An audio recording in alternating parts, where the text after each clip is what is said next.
super dry. Ton of lotion on. Try it. All right.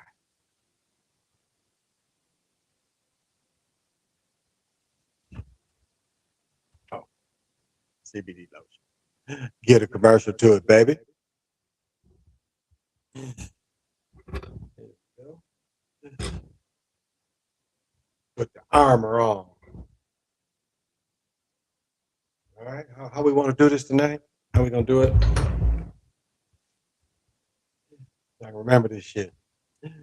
Baby, baby, you don't understand how much I love you, baby, and how much I want to be your only man. Oh, the original. How you gonna party with me tonight on Friday, Saturday morning? Coming into it. Ain't nothing here but to do. Well, you know how I do.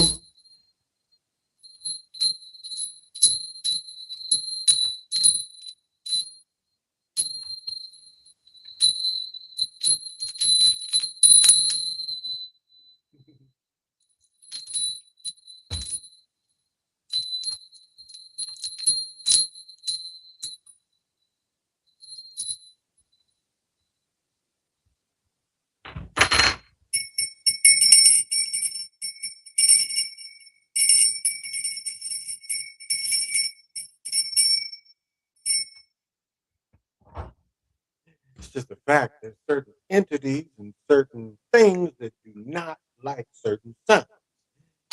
It's like insect repellent.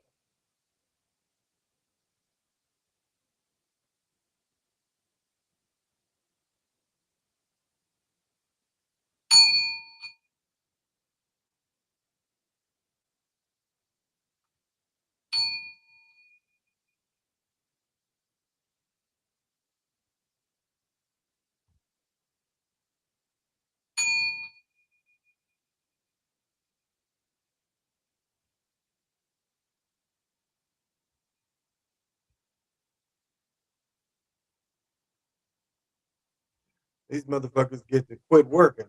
They be like going on strike and shit. Like, nigga, I'm not gonna go on for your ass today.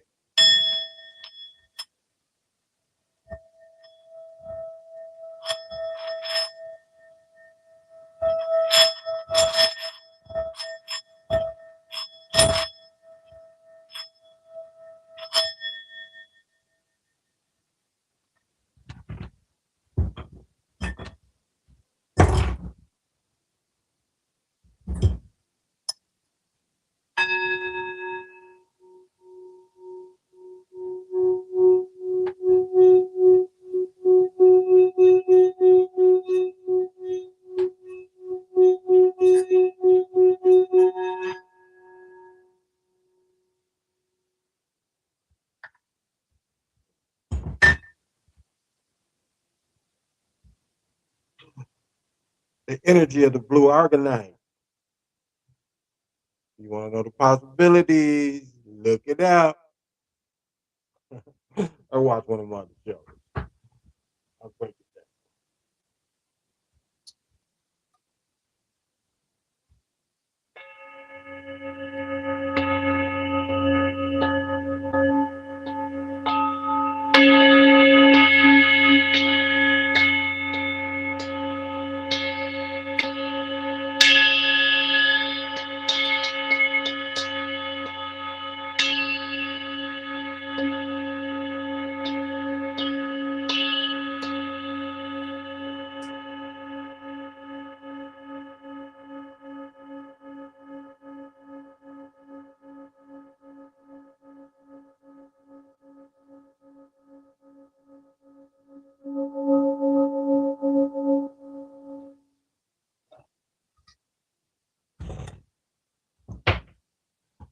Hope you like my little interlude by the original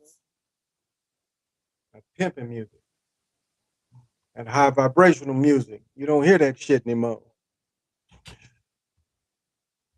People don't want to be high vibrational. People want to operate on their low vibration, their lower side. And that's all right.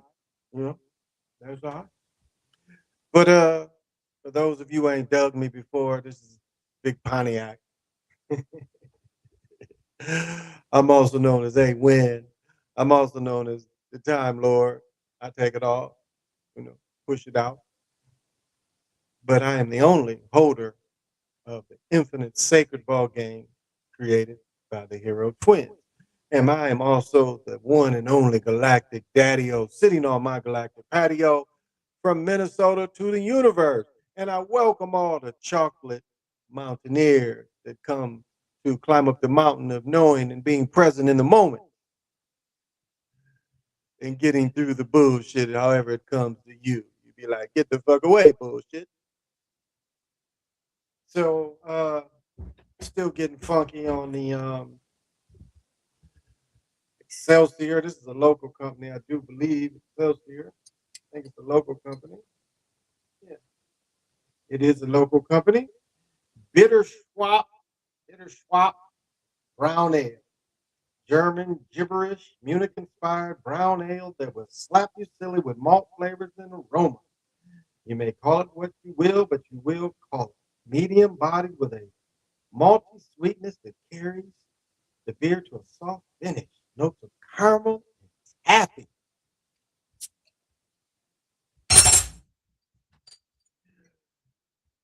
Look at that brown goodness. Don't you wish you were me right now? Don't you wish you were me? Look at that brown goodness. Look at that. Look at that. 60 years old. He's 61 and not till June. So I'll be pushing that shit, that fake shit. But I think Brother Sean is happening. What's happening, Brother Sean? Thank you. Uh, Brother PJ, how you doing? Monty Ray, what's happening? Thank you for the kind words. I cashed out too early. Lakers choked in LeBron's air ball. Yeah, baby, I hit tonight. I hit both women's games, and I hit the Timberwolves beating Denver. Beating Denver. I think it was 130, 136 in Denver. So the Timberwolves gonna hold on to that 6, 7 spot. They're gonna be in the regular rotation and play the 2 seed East. You see how they setting it up already. Nothing. We're not gonna be surprised about anything. Grinding, getting some at it. There you go. That is my main man from Japan.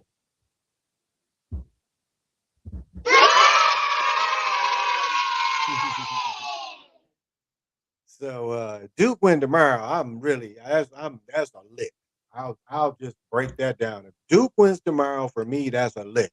If they win it all, it's a double lick. If they win tomorrow, that is a lick. Lakers. I didn't see. I didn't even see that game. I don't guess I didn't even watch it.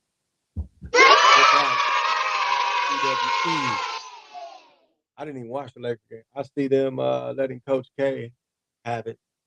I think so too. That's like they made the women's coach beat John Wooden's record. John Wooden won 10, he won 11. So, you know, that's suspicious. That's very suspicious. I don't be trying to fuck with people, but like everybody get mad at the swimmer that swims and like it's not fair. But again, since 1979, really probably 79 is when it was used the most. Dudes have hooped in college basketball. And I'm not trying to bash or shame. I'm just saying what it is. Dudes have hooped in basketball since at least 1979. And Robert Roberts, I think, is my age or a little younger. Title IX helped trans athletes. They help trans athletes compete in the opposite sport of their sex. That is part of Title IX. You can't deny it. And I'll say, like I was telling my ex, looking through a 1973 yearbook, you saw the dudes basketball team in 3 or 4 different, like a couple different warm ups, home jerseys, away jerseys, football team, two different jerseys, all new equipment. And then you looked at the women's sports, and the girls basketball team is wearing taped on numbers. Wasn't fair. Wasn't fair. That's Wasn't fair. But on the other hand, just like in college, football drives the sports. It makes almost triple what everything else makes. Now, basketball programs, again, they carry it. And the basketball program does have to share it with everyone, which is fair. Which is fair.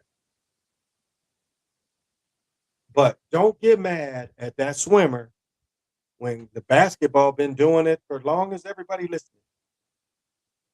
Can't tell me that Brittany Griner is just. I mean, you just look at the people. Again, the greatest argument is if I saw a skeleton of a man or a woman, I could look at their shoulder and tell the difference. It's just that easy. And it's not bashing anybody, but I'm saying you can't get mad when they've been doing this. This ain't new. So don't get mad at the swimmer. That's my theme. Don't get mad. Hey, B Brown, what's happening?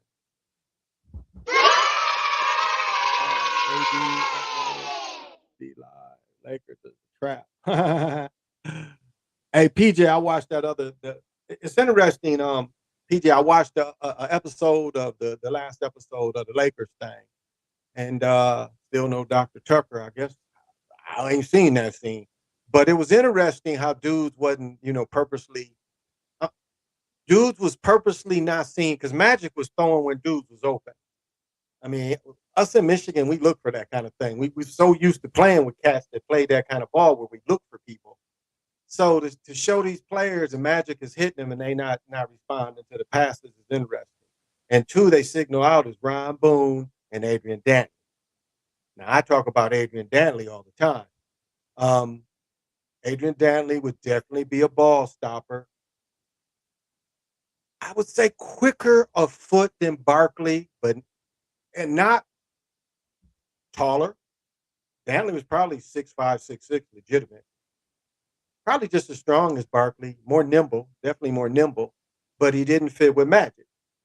He didn't really fit with Magic. And so it's interesting they showing how they missing the dimes and shit. Dudes. And then, Magic fucked them up. Magic said, I make more money than all y'all would ever I make more money and it's guaranteed because back then they start the show with Ron Boone saying, he's playing to try to get his guaranteed or playing for next year's contract as well. And Magic one scene, Magic say, I make more money than all y'all, and it's guaranteed. He said, except Jabbar. He said Jabbar was the only one he made less than, but he said all the rest of y'all. And I know they eventually get rid of Ron Boone, and I know they get rid of Adrian Dantley. They bring in Spencer Haywood, who actually, despite having a pretty heavy cocaine addiction, played pretty decent. I mean, look again at the first game that the Lakers win where Magic hugs Kareem because Magic is just excited. And Kareem said, let go. We got 82 games. And Magic, he was like, you going to do this all 82 games? He said, you hit, I'm going to do this all every 2 games. And that's why, again, you look at when Magic wins the championship in 79, 80 season. Yeah, because by the time May, it was 80. You really believe that against that team, that Magic was played so great to dominate that team. Him and Keith Wilkes beat him. Daryl Dawkins, Dr. J, Bobby Jones, Kobe Bryant's daddy, Jelly Bean. What little dude I passed at a party one time, Mo, no, the coach. What's his name? Tooney. Andrew Tooney was there. Tony, the Boston Strangler. I can't think of the guard's name. That's the coach. Cheeks, Maurice Cheeks. All them. And you believe that Jamal Wilkes and Magic was able to beat them. Magic could score 40-some points, and Jamal Wilkes at 35. That's really who beat him. Y'all believe that? Without Jabbar, without Spencer Haywood, because they kicked some. They didn't let Spencer Haywood play during the playoffs. They made him inactive. Later, they would do J.R. Ryder the same way. He got traded to the Lakers, played I don't know how many games, and then they fucking Jackson made him inactive during the playoffs. They bought AD. Simple Truth put USC Villanova, Rams, Cats like the Super Bowl. Okay, I didn't listen to him, so I don't know. But okay, that's what he put. Yeah, I don't think so. I think it's gonna be Coach K. We'll see. We'll see. And I'll eat crow tomorrow. If it ain't Coach K and they all tricked us, um, I will see. Bengals are cats. They're tigers. That's right. You cracked me up, 8 Wid. I try to. I talk a lot of shit, you know. Um, uh, I do talk shit a mile a minute. God damn, I'm this far behind. Yeah, it's a lot of that going on. Getting be aware. Hey, Gray, what's happening? I don't know if this shit. Winning time. There you go. Uh, I'll check it. There we go. Check it out this morning. I did check it out. Atlanta and Snowfall episode. Yeah, it's man's mama was on that bullshit. You knew that foster care was part of a true story, except he saved the children. Yeah, yeah. He outsmarted them. But it was funny. Like really, what was brilliant is the way they was like looking at each other, you know, and doing telepathy. Like, you know, these niggas is gonna try to kill us. Mo Cheeks, yeah, thank you. That's how I remember passing him in the party at A&T. He was on campus for some reason. He was littler than me. I was like, okay, but I'm saying it just shows you how they created that. They created Magic before Michael Jordan, and remember, Magic smiling all the time. I mean, Magic had more charisma than Larry Bird,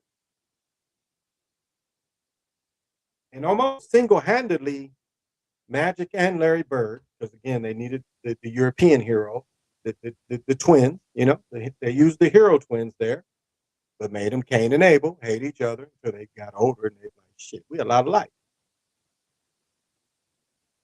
But they almost single handedly brought back the NBA from probably folding and turning into something else. Those two are the most, well, I'll say the Jewish faith person too, David Stern. You know, David Stern creating the star means that Jabbar never really carried the league like that. Jabbar was playing in a league that was about to fold. No TV contract. They was only getting paid for records. I mean, maybe Saturdays, but your playoff, your championship is not on regular TV. That's a hit. That's a hit. Uh,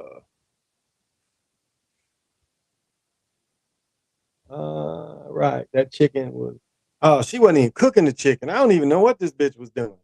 She was giving them raw chicken and shit. Dude was looking at this shit like, bitch, boil the shit, do something.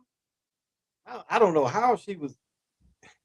That shit didn't make any sense. She was giving him raw chicken to eat and then wondering why he was shitting. Oh, and then this was the mistake they made. So at the end of the movie, or at the end of the TV show, when he escapes, he's walking down the bridge by himself. You see him like he got still shit stains in his pants. You know, both cheeks is like brown and stuck up against him. But by the time he make it to his mama's house, when they show the scene where he walked and went home.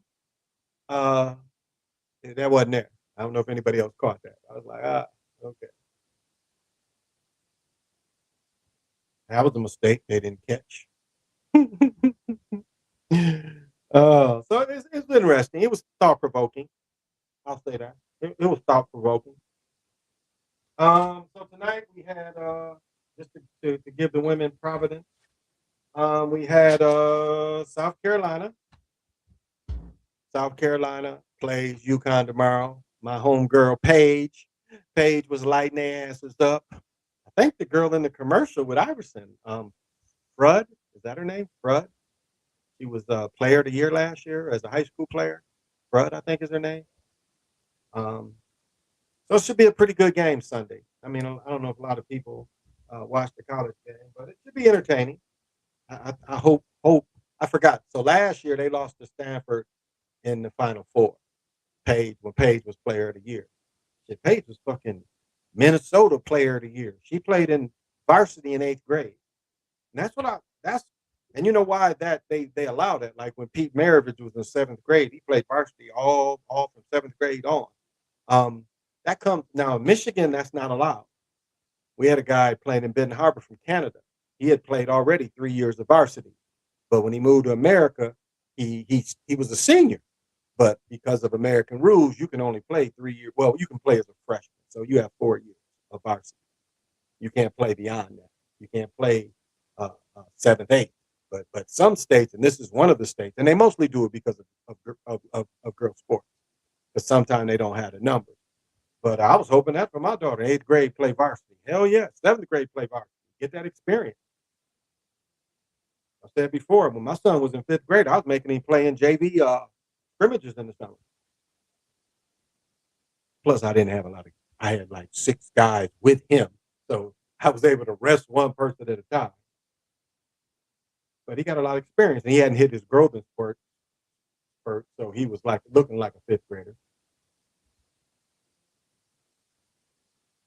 But this has been a pretty smooth day. I have to brag on myself. I got some shit done, so we'll see. We will see. Tomorrow might even be a better day. You were pouring that beer. Look at the shit go. You wish you was me. Yeah, it's a bullshit. It's like how I get down. It's just me and the clown, who is nobody's fool, to just inform you. Because I be looking at this motherfucker. This motherfucker was smirking shit. I was looking at it the other day. This motherfucker straight up cheesing. Like, okay, the vibration must be high. But this motherfucker was straight. I'm sitting over at my chair. This motherfucker was cheesing. I looked over. This motherfucker cheesing and shit.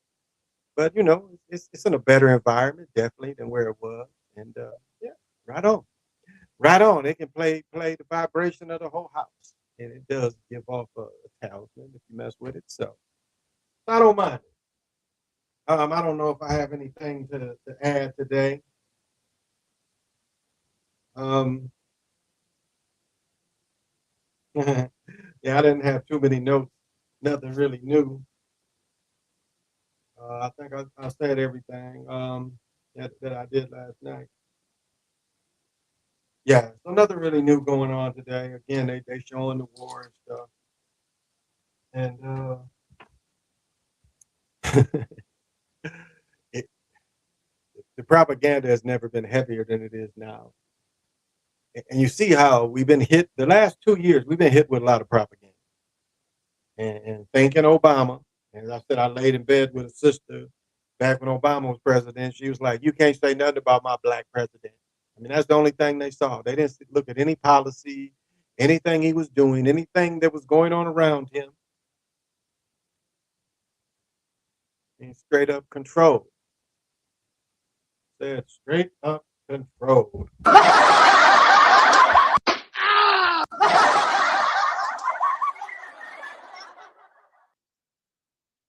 And that is where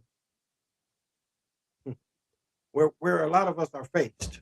We're faced with that. What did I talk about the other day? We talking about stupid people.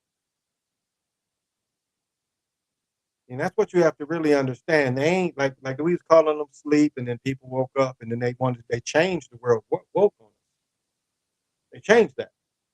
Woke, not 2, 3 years ago, meant a person that became aware of the propaganda and the bullshit. That's what woke used to mean. Person that woke up out of the matrix. That's really where it came from. Neo woke, waking up out of the matrix. But you see how they changed it to mean liberal?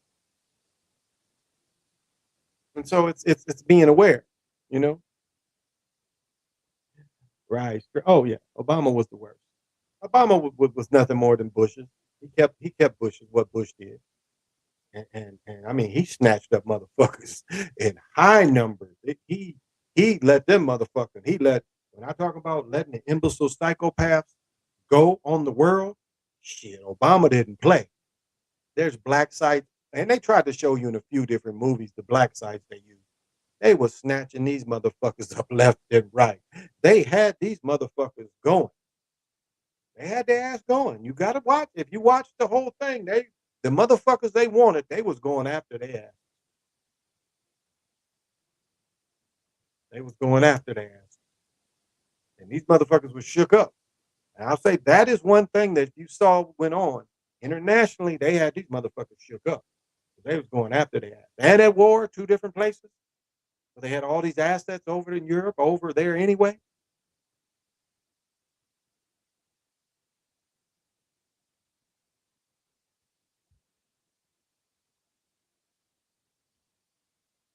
Then bring my glass.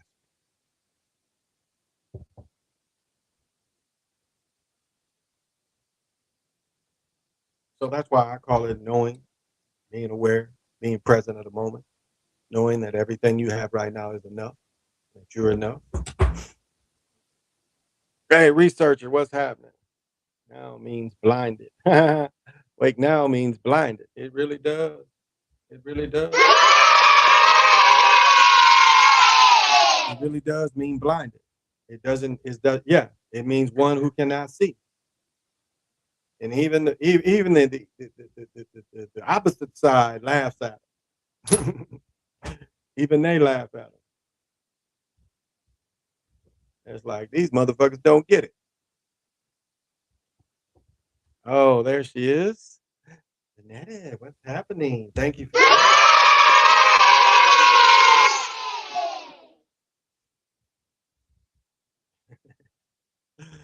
thank you for coming this evening, this late evening. Hey, it's supposed to be in the 50s here tomorrow.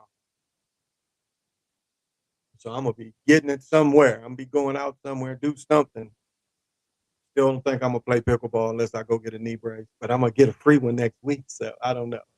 Spend a little money or I'm gonna get another one, but we'll see. We'll see. Because I still that lateral move to the left, I really it still bothers me. And not to say I couldn't play, but why keep re-hurting it? You know, sometimes you just gotta let it sometimes you just gotta let it heal. That's the one. Bring that high vibration. Oh, indeed. Yeah, it's supposed to be 50 tomorrow. It's supposed to snow rain tonight and be 50 tomorrow. So we'll see. We'll see if that's true or not. Because last week, and it's like, I normally would like last night, couldn't really sleep when I left here. Finally laid down about 5, and then for some reason got a stomach ache and took a couple Tums and was cool. So shit, I ain't get up till damn near 12. And then I got up, I sat in bed, check the shit, see how the money's flowing. But yeah, I didn't get up till then. And then my son is like, because it was business day today. He's like, texting me. He's like, God damn, why are you still in the bed? You sick? Like nobody sleeps till 11:30. I'm like, well, I didn't go to bed till 6, fucker. So yeah, I slept until 11:30. Felt a little better today. Um, uh, should we wish that our enemies be successful? Hmm. That's. I mean, sometimes it helps you if they are successful. Sometimes you can benefit off their success because a lot of times their aim of destruction is not really aimed at you. Like they can be an enemy of yours, but their aim of destruction is not totally at you. And they may not perceive that you think that or they may not perceive that you think of them as the enemy. So it may benefit at times for them to gain because you can ride their coattail when really again their destruction ain't aimed at you. If you feel me. So I see what you're saying. You're saying that the negative, the positive negative kind of thing. I understand what you're saying, but you have to look at the whole thing of it. That there's instances that can happen because sometimes you are around your enemy, and there are times where your enemy knows that you and him are enemies. Sometimes you have to function, and you just have to out move.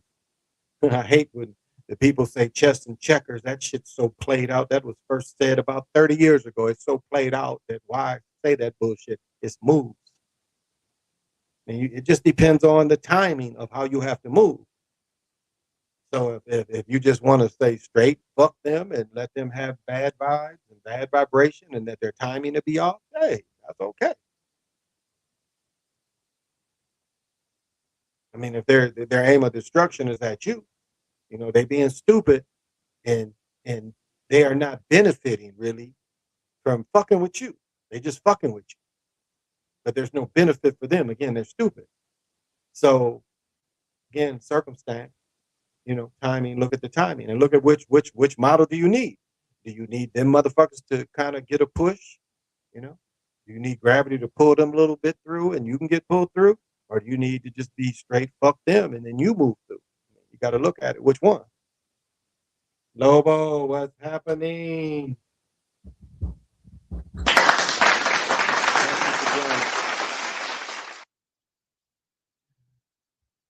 What's behind the slap drama? Oh, I just think this shit is funny as hell. Ow! Ow!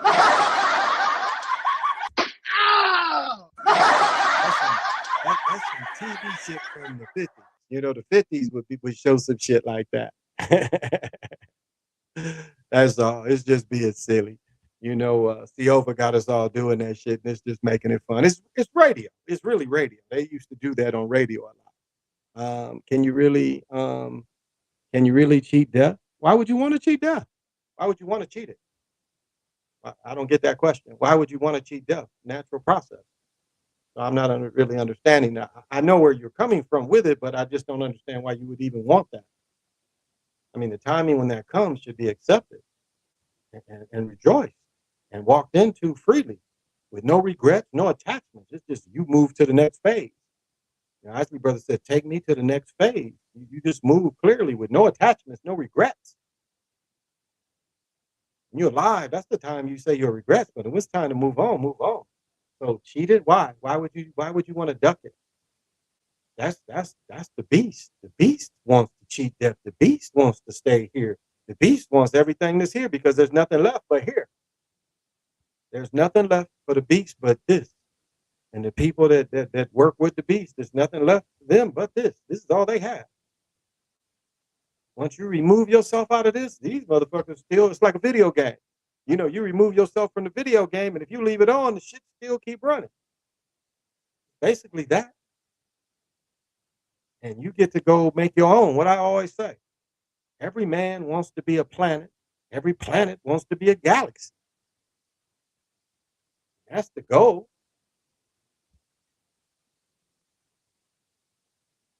I mean, you have the same thing in you that is really moves the stars. What is my word? Netros, netros. The shit that comes out the black hole, neutrios. Oh, I gotta look that up again. But this shit just moves. It moves right through the earth. And the only reason they know about this kind of shit, neutrinos. There we go. Thank you, Motorbike. Neutrinos. Neutrinos is the baddest shit in the universe. This is the shit that light is faster than light and it can't be trapped or contained. There's nothing can contain this shit. And they only know this shit. They only really know the shit exists because the shit streaks through the Antarctic. Ain't too much shit that just go through that like that shit. That shit goes right through it. And this goes away from black holes. So that sounds like a fun time to me. Just be through the void and be able to go to any part of the void I want to. Because it's all part of the source. I mean, if you look at being the donut in the middle, the Dan Winters thing, and you see all the again, it's the you see all the tentacles that move out from this. There's more than that.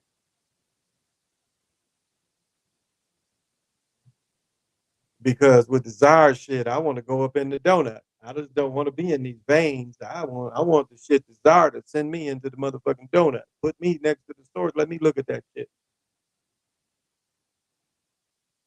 Pretty sure that you can make it that far, you can experience what that thing is. So I don't even want that as the limit. Hey, Mac. Hey, Brother E, what's happening? Good to see you. Thank you for joining.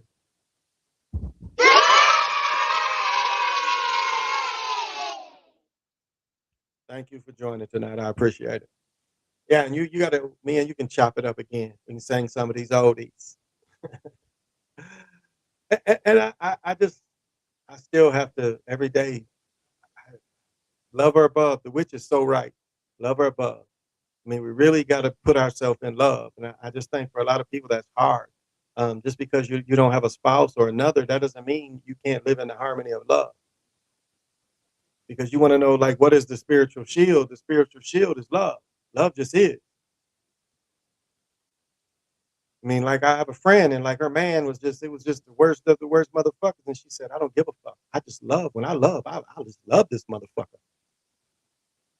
You know, there's no wavering. Her love had no wavering. Now the motherfucker did end up in prison, so that kind of cut that off. But just the way she went about it, it was refreshing that I was her friend because she was a friend like that too. She went a little crazy and she did run for vice president last year. I just think she was going around the country smoking weed and scamming people, but that's another story. That's right, brother. You have balance and see what is actually the right feeling to give out. Absolutely. Absolutely. But that's how you should approach things. And the ego should be something you definitely you don't like I do say, you lock up the ego, but it's parts of it you do want because the ego will definitely kick you in your ass sometimes. It's like, you can shine right here, mug, and why ain't you shining? You'd be like, oh, okay, I guess I am shining a little bit. The ego will give you that little boost. Sometimes you might not know that you're shining at that time. So you can take your bow.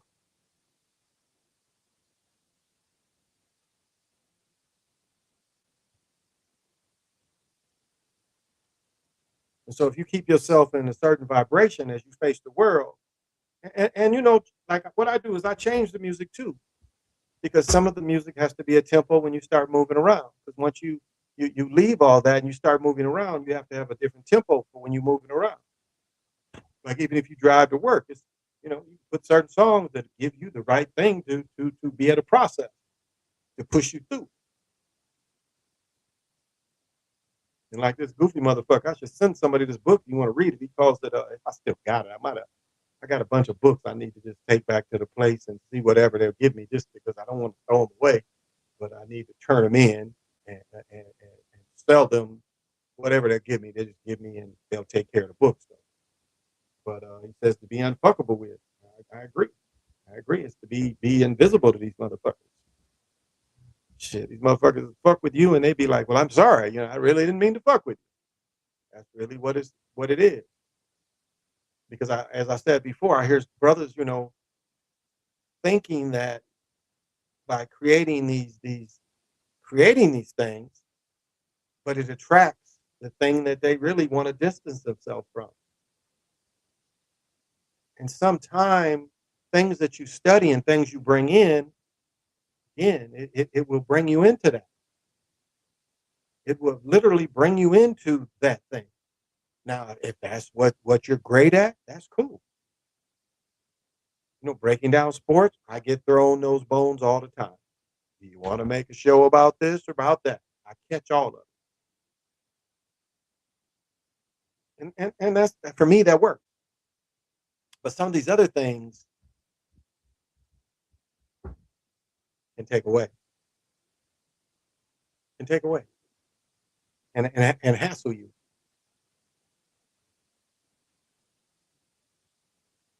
Now, if you're strong enough to build the force field to make them bounce off you, that can be done too. You just have to, you do have to have that skill.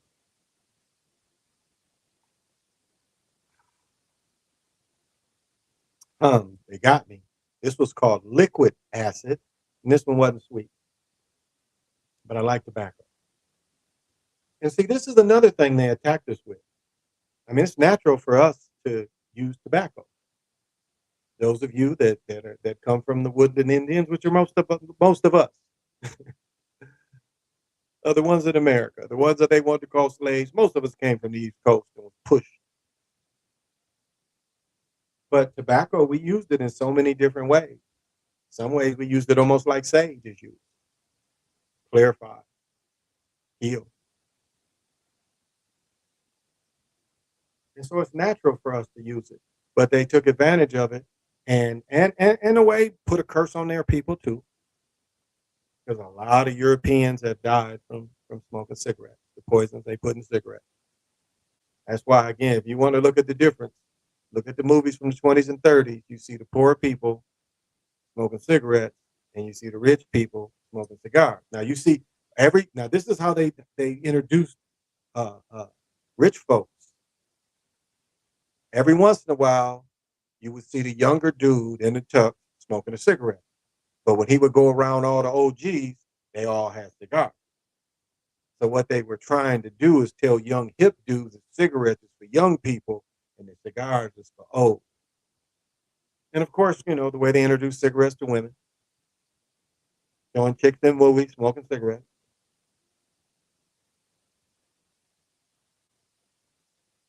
And that was banned for a long time. Cigarette smoking. What's the ugly chicks that had the Sex in the City? Remember the ugliest chick?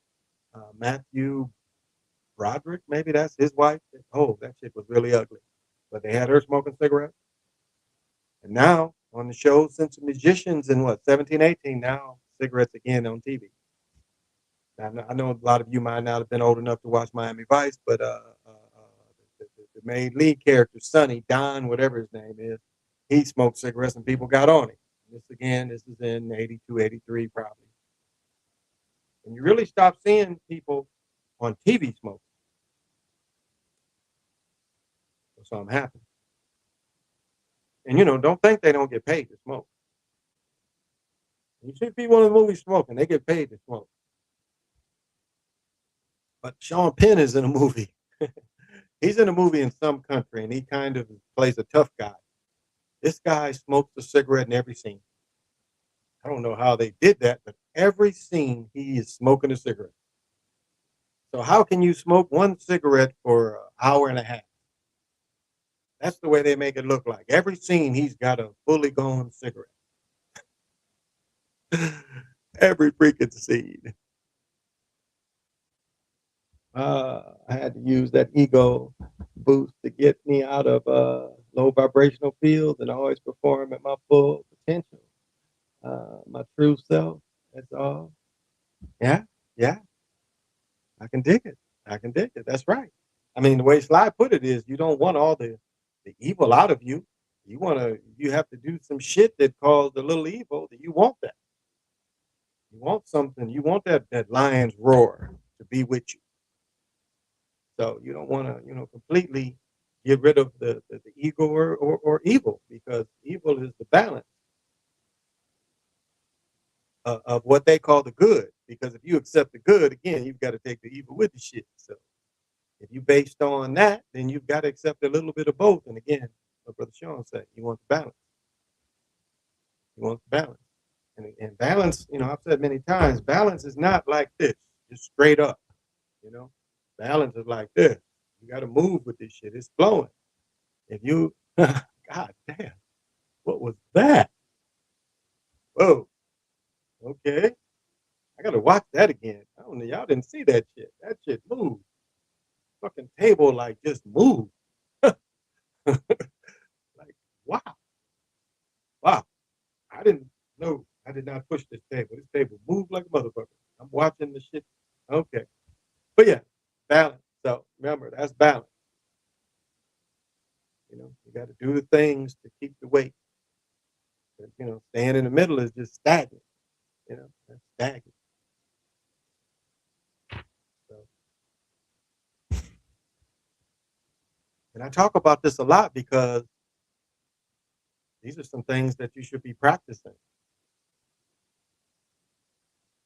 This is part of your practice for your own healing and self love. I mean, we have to go through so many different things just to love ourselves and know ourselves. And so all these are ways to help that. These are tools that I feel can help all that. That's what the songs say. Self-love is the best love. And what she say? Self-love is the best love. That's really how you should feel.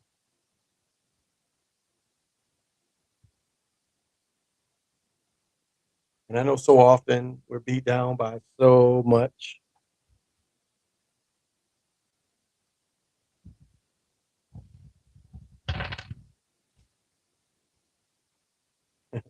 I'm a fidgety motherfucker. Fidgeting all around and shit. But I got a lot of stuff to fidget with. But there's a beautiful young lady I'm friends with on Facebook, and I always try to get her to come on. And she, such a beautiful young woman that, again, abused young mother. I mean, extremely had a child extremely young age, and then abusive relationships. And as beautiful as she looks, she still went through it. And now she reports and journals on her mental health, and that's the thing. So you can look on the shell on the outside and think, well, how could somebody so beautiful really feel so low about themselves?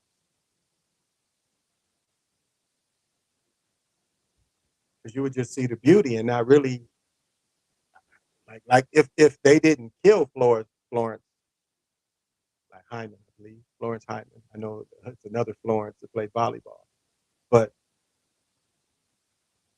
and they had a cover story for her. I mean, you can look her up and what they say that she had some failed relationships, which she very well could have been sacrificed. Very well could have been sacrificed. It's hard to say. Such a beautiful, vibrant, basically young. I think she was in her mid to late 30s when they supposedly said she did something to herself. But I mean, if you watch her interview, she was talking about building up the neighborhood, putting money into the neighborhood.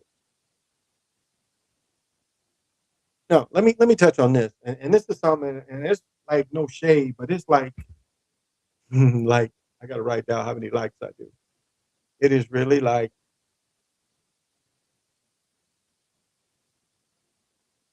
it is hard to really ask a lot of people to put together a cooperative. It really is. To say let's get a bunch of people and one or let's start investing in the land. That's a hard thing to do,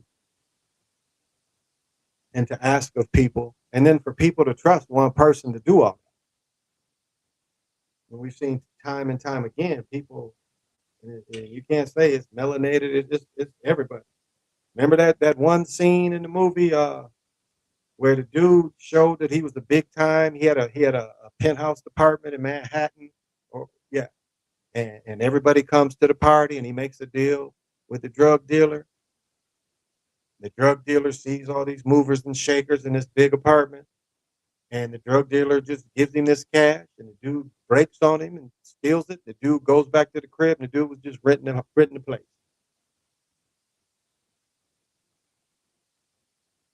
So the proper way to do something like that is one person, you buy that shit. And then if people want to invest into what you bought, like especially say everybody wanted to get little houses, one person buy that shit. And then if you get enough people to want to invest in little houses, a community, then you go from there. That's really the only way it would work. And yes, one person is taking the risk. But again, if nobody buys, you ain't losing nothing because you still got the land.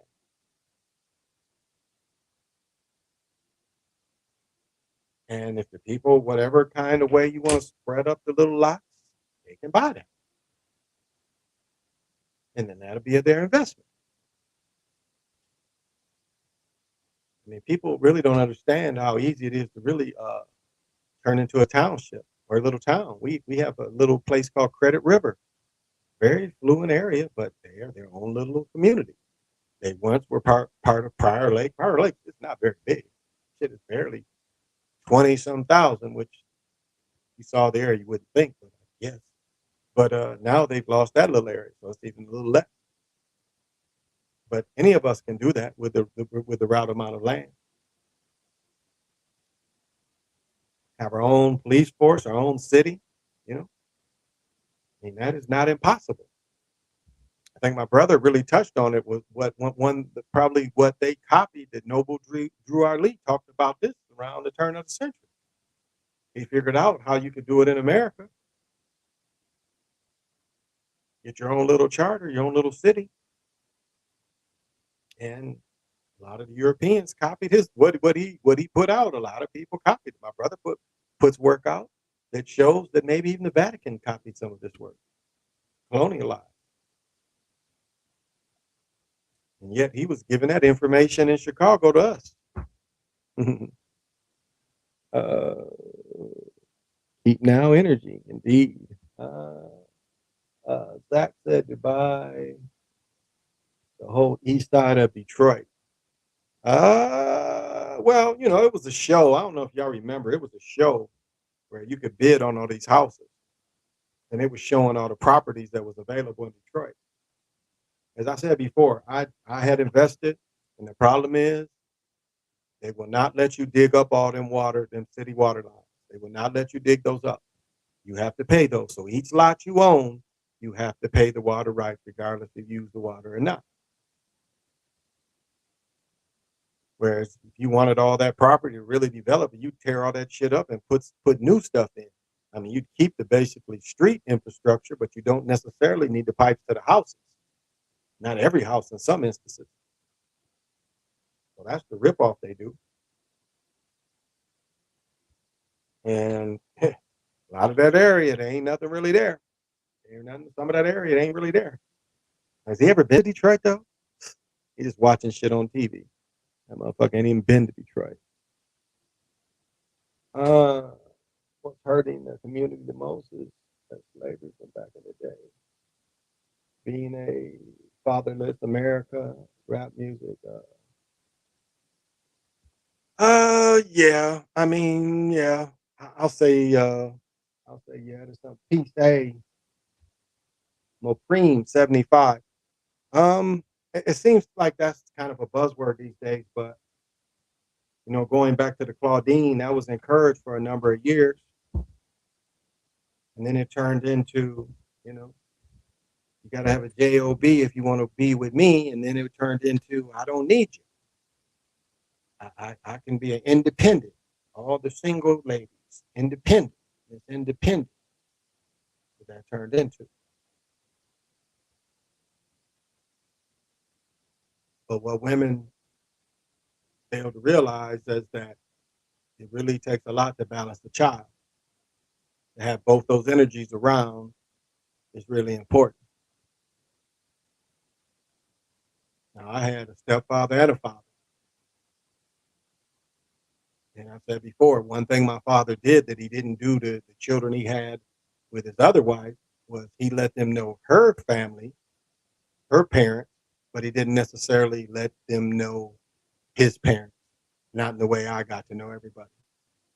And I got an aunt a year older than me. My grandmother, when I was born, my grandmother had 1 year. She had to be 34 or 35. So I was fortunate, very fortunate in that way. And I can say that in a lot of instances it did help having it did help having both of them and the influence of both of them and the family, the extended family that I did get. So yes, that I do see where that has hurt children. I mean, my best friend growing up, can't tell you if they all had the same father, but it was four brothers and one daughter. And the daughter was the oldest. My best friend was the next. And I knew his mother, love her to death still to this day, but never a man. And one of his brothers got shot in the back of the head, killed early, big 6'8". Ooh. And my best friend was in prison probably almost 20 years of his life. He went to prison 18, 19. Didn't get out till 34, 35. First time. Now, he has two other brothers, his sister, maybe five brothers. Now I think about it, because I forgot about Earl. And Earl had his struggle, in and out of jail, addict.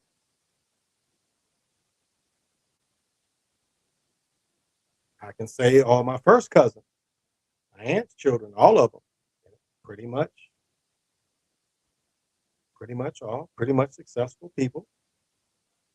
I mean, I remember my one cousin was always kind of a tall but thicker guy, and he worked 20 hours a day for probably damn near 20 years.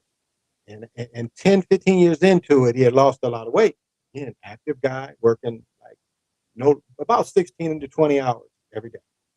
I mean, just grinding, going from one job to the other and just grinding. And he lost weight, and people was looking at him, and then looking back at it, he was working. He was working hard, so he lost weight because he was so active. People weren't used to seeing him, and that wasn't quite the age there, but it was like motherfuckers like, damn, nigga, why you lost so much weight? Uh, hey Lorenzo, what is happening?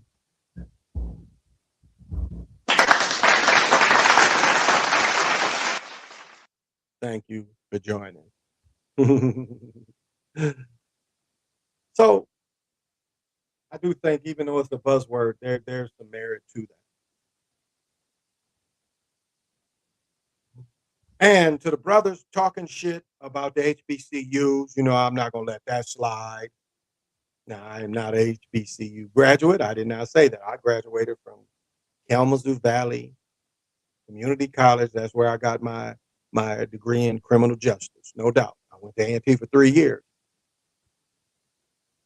But A&T puts out, well, A&T is the biggest college. It ain't never been 100% just brothers and sisters. It's always been a mixture of people. And as I wrote in the comments, one of my teammates, not a great football player, but all 4 years of his college was paid for. He ended up getting an agricultural science degree. Now, what specialty he got, I don't know. But agricultural science, A&T, agricultural and technology. You did.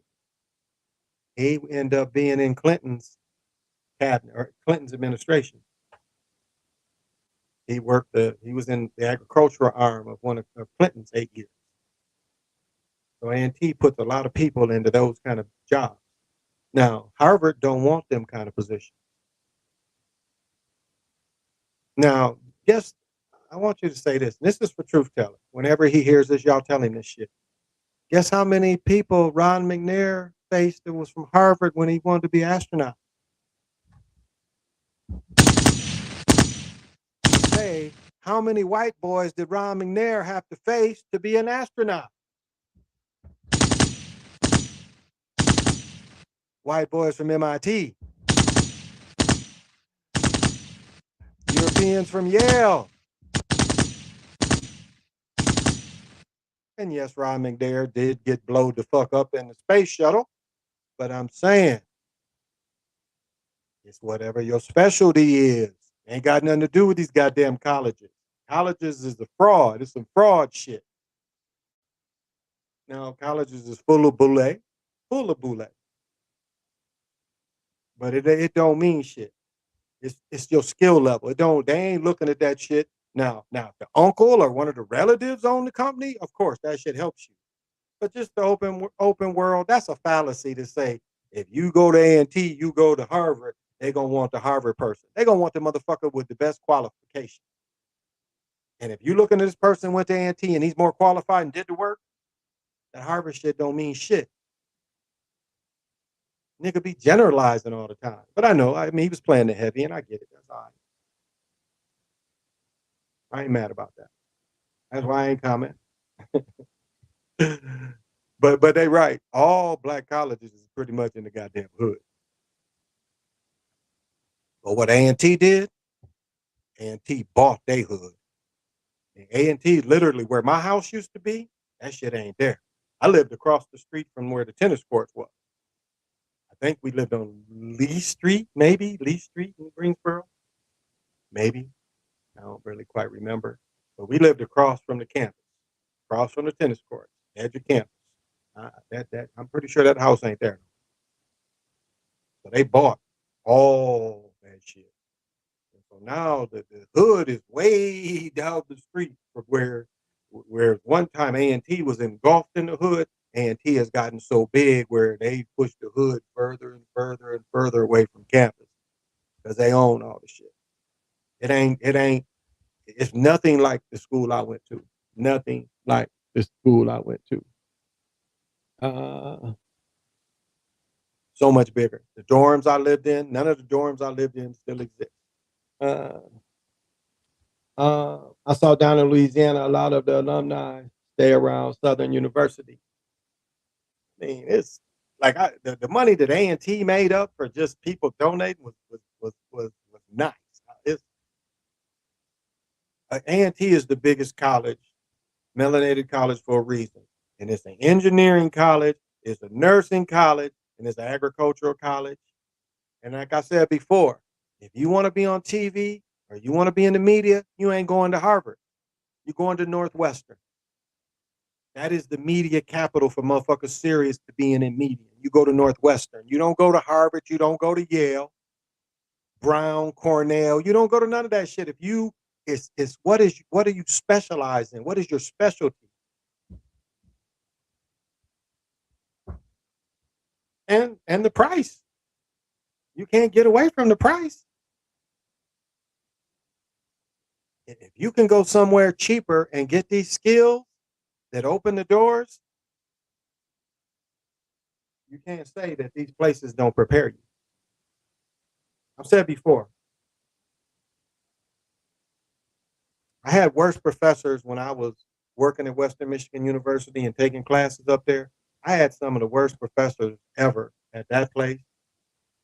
I went to briefly to Kellogg Community College, and I would say their professors probably were worse than my high school teachers. I mean, one man, he didn't teach shit. We met 2, 3 months, and he really didn't teach shit any day. I mean, it was just it blew my mind every day going to his class. We met in the weight room. It was a type of kinesiology class, and we met in the weight room every day. Never really gave a lecture on the notes, none of that. And he was the worst teacher I'd ever had. I mean, this man did nothing. So uh Syracuse as well for sports media. There you go. There you go. So it's like what like you want to be a lawyer, you can go to Michigan. You think a motherfucker frowning? You bringing a lawyer up in there because you went to Michigan and you got a lawyer from Harvard. You think they looking at you sideways? Or even if you got a Howard got a law school, or Duke has a law school. You think they looking at you any kind of way? They looking to see what these motherfuckers know and how they can put out their case. They ain't looking at the judge. Don't give a fuck what school you went to. That shit ain't even coming up. So that's some fallacy to say that Yale trumps everything. Athletes don't come out of that motherfucker. Entertainers, a very small part of it. CIA assets too. Wiley is a prime example. CIA asset that played in the NFL. That's why he's on TV because he's a CIA person. It's training grounds for that. So they ain't looking them lawyers because they didn't go to Harvard or Yale. So that's just again, motherfucker playing the heavy. I understand. Hmm. Somebody got to be the heavy sometime. Um, should we give people that burned us once a third chance? Mm, well, I guess if you, what do they say? Keep your enemies close.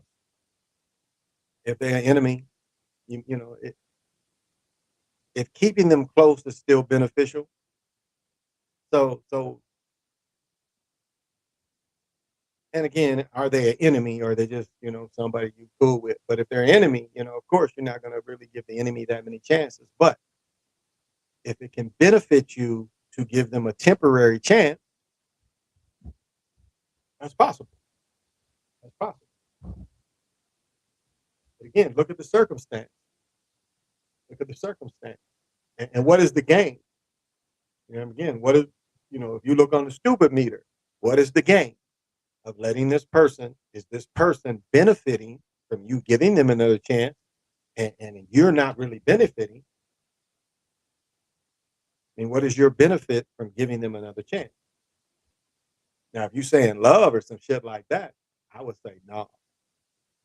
Third chance. I would say no. Because What did Nick Taylor call it? Build a boo. Build a boo. You can't build a boo. You can't. It either clicks or it don't. And if it's easy to unclick, then it really wasn't real. And it clicks. Click click means it stays together. Like a train. But if it's easy to break apart, um, uh, uh, I busted a professor some years ago for not properly teaching. God, they like this is what I noticed with therapists. And I said this before, but I repeat. I noticed this with therapists, especially young therapists right out of school. They're eager to build you something because that wastes time. I busted out the karate school my daughter used to go to because I watched them waste time.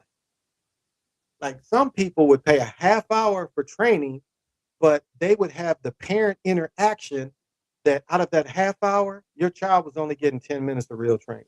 I mean, I saw it as a gimmick. And I kept, and I just looking at this wastes time. Do you know how long it takes for parents to take off their shoes, come out there and help their child? That is a waste of time. And that is a company that found a way not to teach. So that's what going back to the therapists like building shit because they don't have to deal with you, don't have to massage you, that kind of stuff. Don't have to put the ultrasound. So it's you can see ways people bullshit. You can just see the way they bullshit. uh, should you give people a second chance? Sometimes, in some instances. I've had people, I've had to cut off. I've had people cut me off, and I've had to cut off people. Never really gave them a chance. And I'm still cool with some people that, gave them second, third chances, and it never changed. Where it was some benefits, it was a few benefits from trying to give them the chances. But if it comes today, it didn't really benefit me as much looking back. But when I came out of it, I didn't lose anything, and that's the best thing. So really look at your circumstance and look at the whole gambit of what you're going to be dealing with. I mean, really look at all of them. Look at the positive, look at the negative. Look what they bring good, look what they bring bad. And like if it's relationship wise, the person is not going to change. They're not going to change what you saw before. Because most of the times what happens is if it's the forced type of change, it'll be cool for a couple of weeks. Prime example, my ex, it would be cool while she was pregnant. But as soon as she would have one of my children, the same person would come back. I would have the children, which that ended up hurting her in the long run because I was giving the children. But it was like that was her. She was cool while she was pregnant, but then once the children was born, I was the main caregiver of the children. That's why she gets pissed when my children bust her out. Like, bitch, you wasn't a good mom. And she really wasn't. She wasn't a good mom, and she can't. I'll get her on the show, and I'll show her where she wasn't a good mom. But she knows. It ain't nothing I gotta say. My oldest, I took it too with her. 2 years old, I had to take him. Like, fuck you. Stop this stupid shit. And my other son, 6 months. And then our youngest, I was giving him a 10. No, he was 8. I was giving him an 8. So I know with children involved, it's a little different thing sometimes. Sometimes you need help. I understand. And I ain't trying to give love advice. I'm just giving you experience. I'm telling you from experience, not just advice, from experiencing it.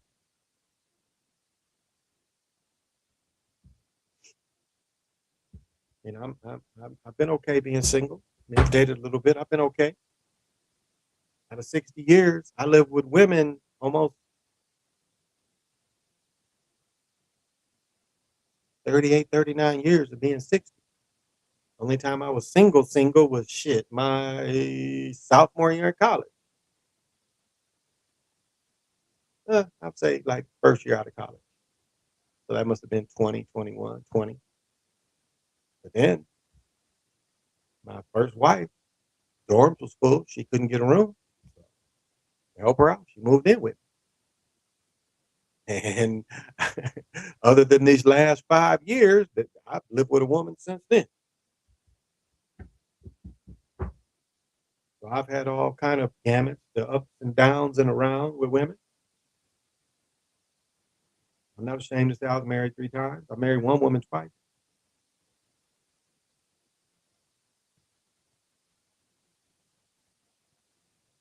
Can't say that being married or living with somebody is both about the same. Just the legal part becomes nastier if you don't get along. I love that thing that Nick Taylor put together, the build a boo. That shit, you can't build a boo. You just can't. The beautiful will adapt to you. That's what the beautiful will do. And if they don't adapt, or you don't have to adapt to them, and it's just a struggle, might not be, might not be for y'all. Hard to say. I'm just the most fidgety ass person. I'm fucking with all this shit. I'm glad I got all this shit to fidget with.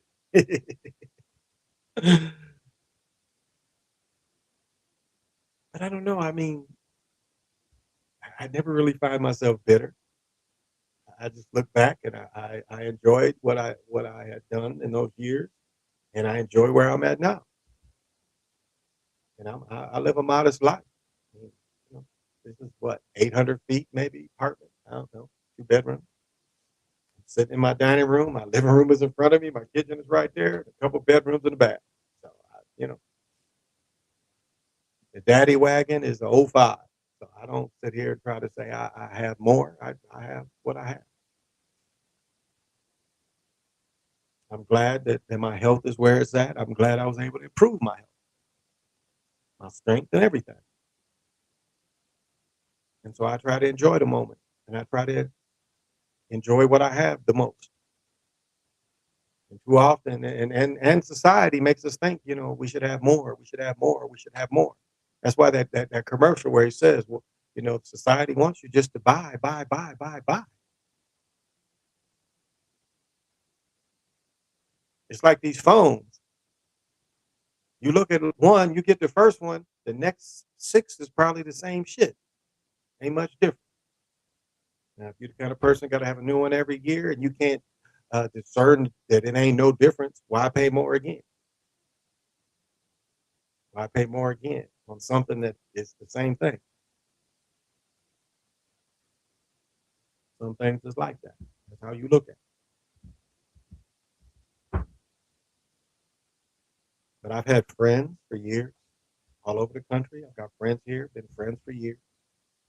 They've watched my children grow up. I've watched their children grow up, and that's a beautiful thing. Like my one friend, I was joking to him. It was something about loading some money. It was a joke I said. And I left him a message. And he called back, was like, how much do you need? And I just laughed. I'm like, no, you didn't see it on TV. He said that joke about loading the money. But he had no qualms about loaning me money. And I was just joking because it was a joke I heard. And he's like, no qualms. Because we've known each other that long. And that's beautiful. That's beautiful to have friends like that. Now, I don't keep a big circle. Like my ex had to learn a hard story. Some people that she thought was her best friend, she didn't realize that it was an envious friend that took some of her style. And then when we moved in the area of the envious friend, again, friend was envious and she didn't see it. And the lady kind of mistreated my daughter somewhat, mental shit, but her mother put her around her. Like last summer, perfect example. Like, bring her over here every day. Well, I don't want her at your house just watching TV. I'm like, it's a park that she's old enough to run her ass down to. It's another bigger park I could drive her to, or we could walk or ride bikes to.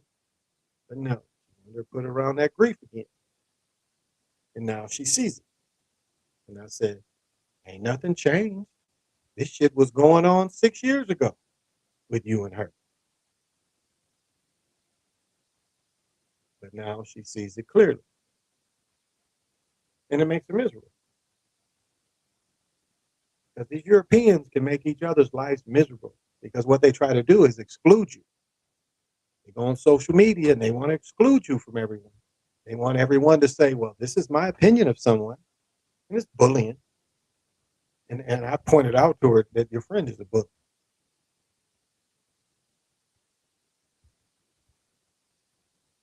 Hey, Brother Samuel, what's happening? Thank you for joining.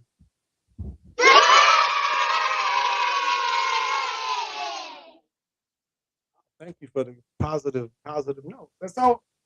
Sometimes in your own camp, it could be people that ain't happy for you.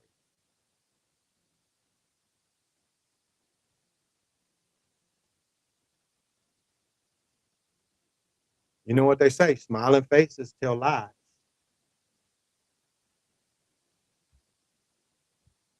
And so I saw it. Now she sees it. Mm. Dinosaurs never existed. Gravity is its fault. Yeah. I don't exist that. And we live in a ferment. Oh, okay. All right, Sammy. Yeah, Brother Mag say that the diamonds come from the firmament.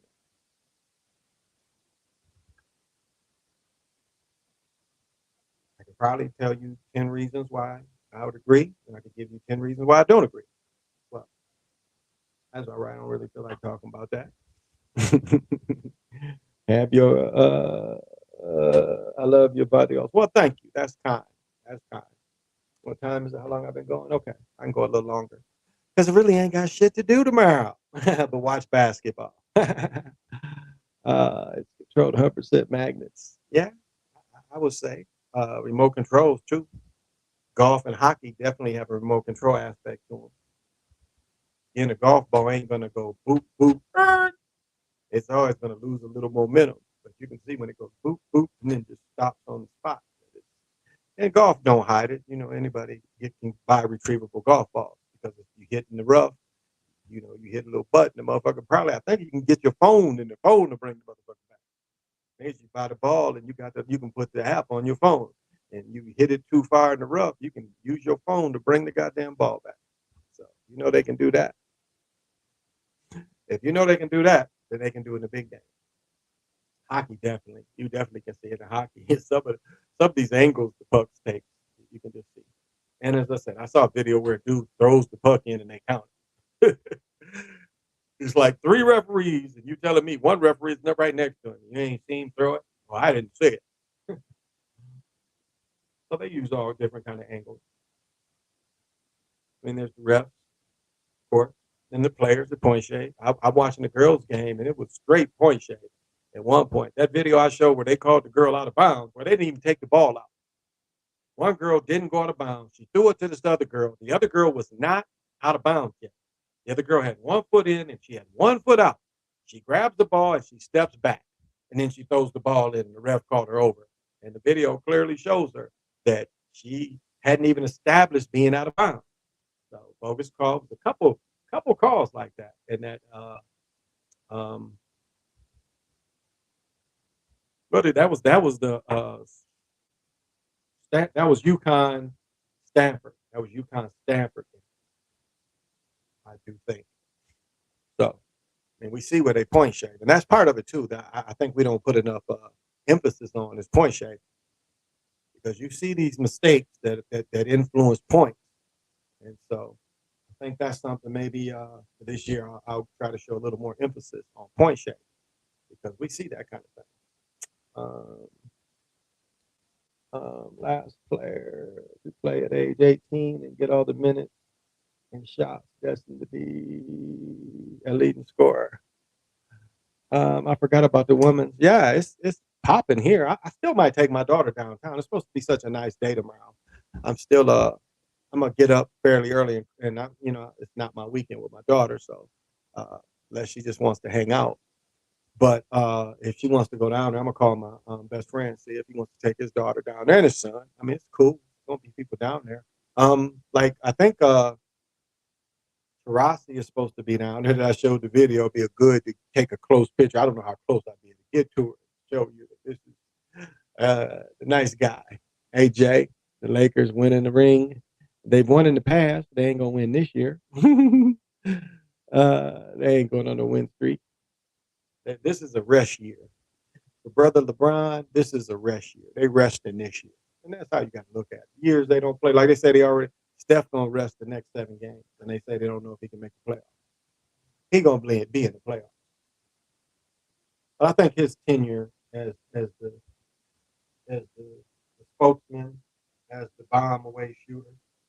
Because again, as you get older, your legs ain't as strong. So him being a bomb away shooter, I don't know how much believable it's gonna be. And his size, the dudes get beat up. We saw Iverson get beat up the same way. Guys ain't being able to Lakers show. His fifth this year. He gets his sixth with the Suns, with his son. Fifth in LA. We'll see. I don't know. I don't know if they're gonna let him win. We'll see. Uh, we'll have to look at how it's Warriors this year. Okay, okay. That'll definitely be a wilt ritual if the Warriors do win. So wouldn't surprise me. Wouldn't surprise me at all. Uh, I would rather see the Warriors win than see Giannis win, and that building the foreign players up. Oh, I made people hot on that Giannis video. So he grabs Irving's arm, grabs his arm, which knocks him off balance. Then he kind of dives on him. No foul, no nothing. He did the same thing last year, the first half. Remember, he's the one that injured. He's the one that injured Irving last year. In the first half of the game this year, he tried to injure him too. He knocked him down in the first half, and you guys remember that last night or Thursday. So Giannis is kind of dirty, and he'll play the dirty player too. Remember, and he did 2 shots at him, and no foul call. Uh,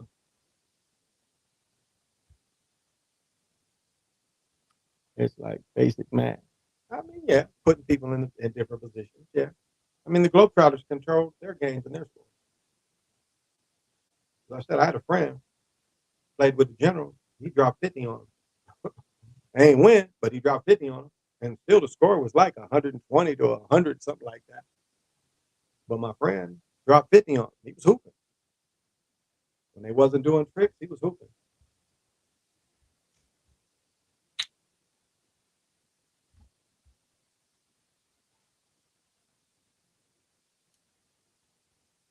Where's this water come from? Ah, this is Nestle. Says deep protected wells stand for Michigan. Yeah, that's Nestle. This is the Nestle one. Don't say Nestle, but that shit comes from Nestle. Uh, what you say? You see where KD his hitched his shot on purpose on that last possession against Milwaukee. Yeah, yeah, and that goes back to Mahmoud, Chris Jackson. Mahmoud. I said what he said in this video. This is how you miss. So they can make a shot miss too. They can shoot a shot to miss, just like Kevin purposely stood on the line, purposely stood on the line not to tie the game. Purposely stood on the line. Because if anybody, I've watched enough little boy and little girl basketball, they all know where the line is. Fifth graders know where the line is. Sixth graders on up, they know where the line is. So don't tell me this grown man gonna blame a bigger shoe. That's some bullshit. That's right. They put a different hitch. Now Giannis can't take the hitch out of his shot. They have to help him. But I saw several instances on help with the girls team. I saw several instances where you see and it curves. You see the ball going and it curves. But the one I showed the other day, the ball's turning and then the ball spins. Really, let me see something round. So you know how something round will turn. You can turn it like this. Well, this ball turns like this. It goes from turning like this to all of a sudden turning like they say the earth turns. Now, how is that possible when it's floating, but it originally was turning like that? How is it all of a sudden going to turn like this? You know how you screw in? How's it going to go that? How's it going to go from sideways turning to screw turning in midair? Explain that to me. That's impossible. And that's what that shot did, I showed. I think that technology is so good they can keep the ball from going out of bounds. Oh, now that is a good point. Hmm, that's a good point. Never thought about that. Imagine, imagine they can. I'm just sitting there trying to think of, I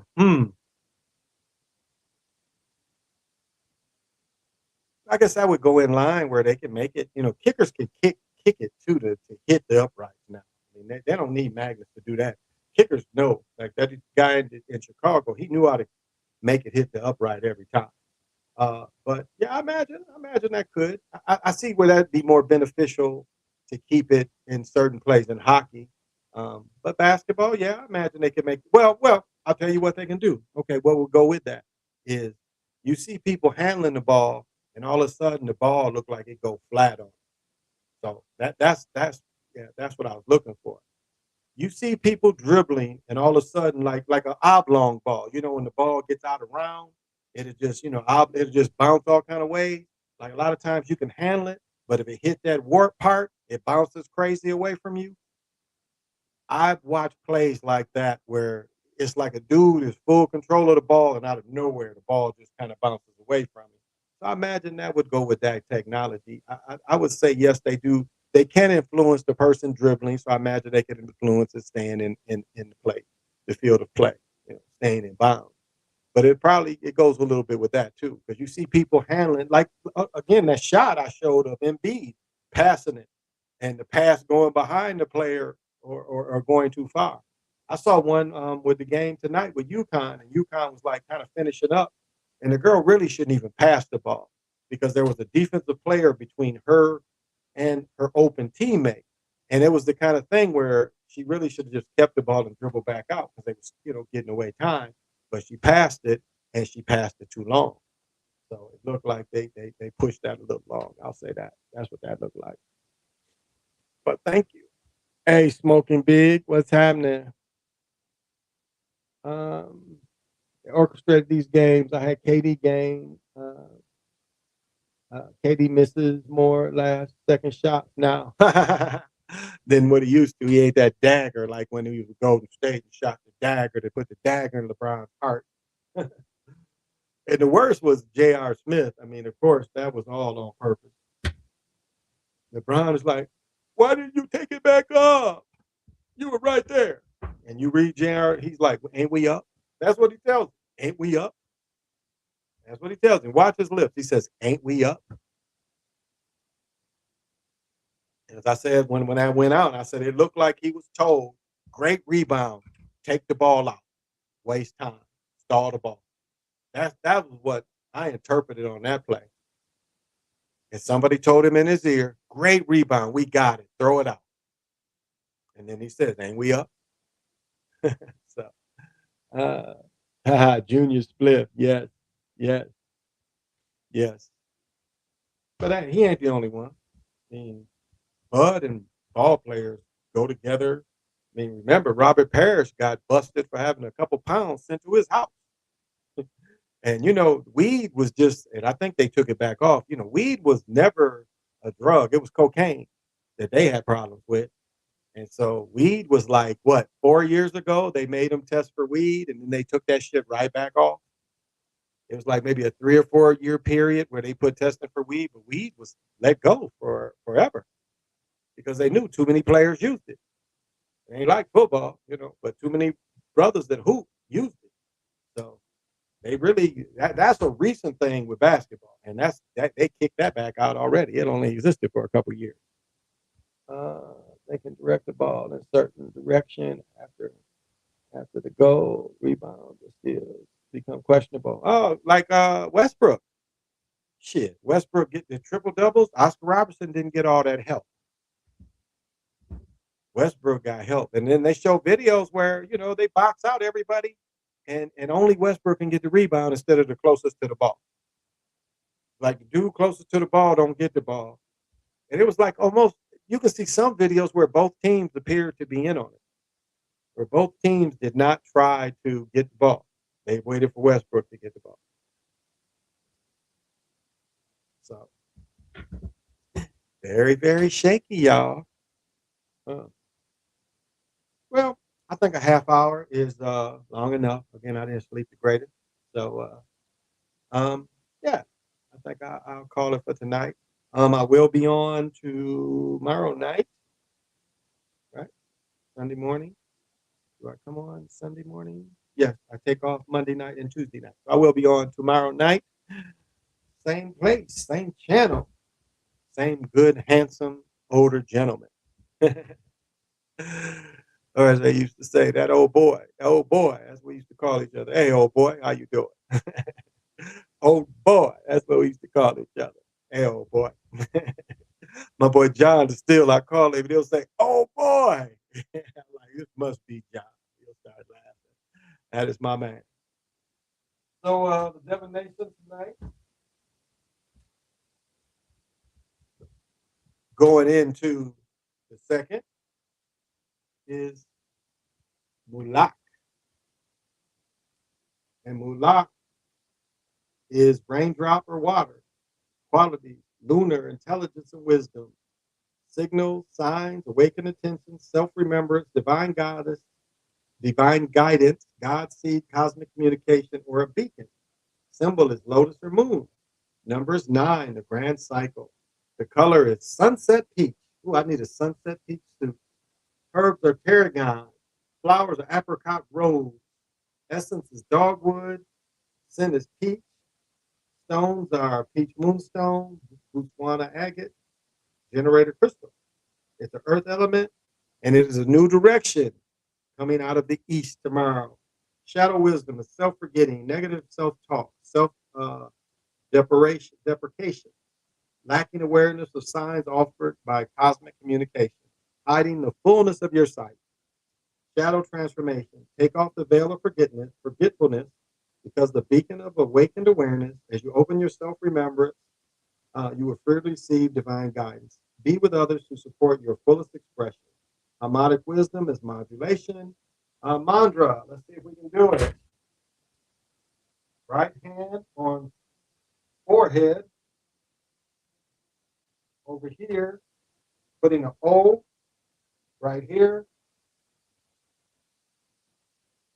And so they're asking this, and then your palm, of course, relax. So this, palm relax. And fingers together with the palm facing forward. Meditation, lotus of remembrance, quicken the sacred seed. Affirmation, as a galactic beacon and receiver, I have direct access to the divine. So those of you that want that sunset peach, that's what I'm gonna be wearing on Easter. I'm gonna have a sunset peach suit. Straight down, sunset peach, with the gold watch in the pocket coming across. Bust out some of my now or later gators that are sunset peach. You didn't know you could get sunset peach gators, did you? Didn't know that, did you? uh, uh, yeah, I saw an old boy or old girl having trouble remembering somebody's name. That is me for sure. I forget motherfuckers' names left and right. Left and right. I'll be forgetting names, but I remember the events. So yeah, that's definitely me. Hey, Mr. Lamborghini Lakelock, how you doing? Good to see you. uh,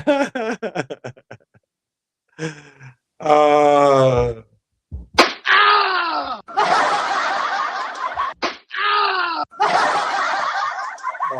oh, that's a good one. That's always a good one. I'll be the motherfucker that tell me their name and then turn around and come back to me. I done forgot the goddamn name that quick. But you notice, like I noticed, I remember women's name more than I remember dudes' name. But sometimes I don't even remember the women's name. I just try my best. Hey you. Like one of my aunts is Japanese, and I don't really remember her name. Matsumio, not Sumio. I think that's her name. And I remember she brought some of that kamachi shit back. And my uncle Sam said the best shit ever. He opened that cabbage, that for whatever the fuck they do to the cabbage, and he ate a little bit, and he said, "Yeah, I don't need too much of that." He said, yeah, I don't need too much of that. I was like, me either. I could smell the shit. I wouldn't do but taste that shit.